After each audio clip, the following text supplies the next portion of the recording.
হবিগঞ্জের আজমিরীগঞ্জে লাউ ছুরির বিরোধ নিয়ে দুই পক্ষের সংঘর্ষে নারীসহ অন্তত ৩০ জন আহত হয়েছেন। স্থানীয়রা আহতদের উদ্ধার করে উপজেলা স্বাস্থ্য কমপ্লেক্স ও জেলা সদর হাসপাতালে ভর্তি করেন।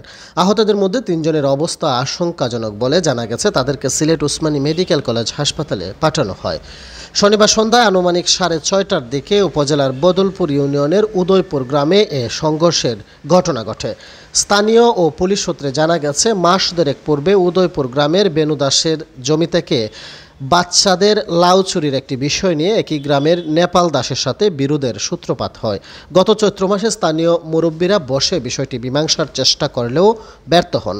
শনিবার সন্ধ্যায় নেপাল দাসের পক্ষের একজন বেনু দাসের বাড়ি থেকে গরু নিয়ে যাওয়ার সময় বেনু দাস বাধা দেন এবং মারধর করেন। বিষয়টি উভয় পক্ষের লোকজনের মধ্যে জানাজানি হলে দেশীয় অস্ত্রশস্ত্র নিয়ে সংঘর্ষে জড়িয়ে পড়েন। খবর পেয়ে পুলিশ ঘটনাস্থলে পৌঁছে স্থানীয়দের সহযোগিতায় পরিস্থিতি নিয়ন্ত্রণে আনেন। স্থানীয় ইউপি সদস্য অরুণ কুমার তালুকদার জানান, সংঘর্ষের খবর পেয়ে গ্রামবাসী মিলে সেখানে গিয়ে উভয় পক্ষকে বিরত করার চেষ্টা করা হয়। ততক্ষণে পুলিশ এসে পরিস্থিতি নিয়ন্ত্রণ করে।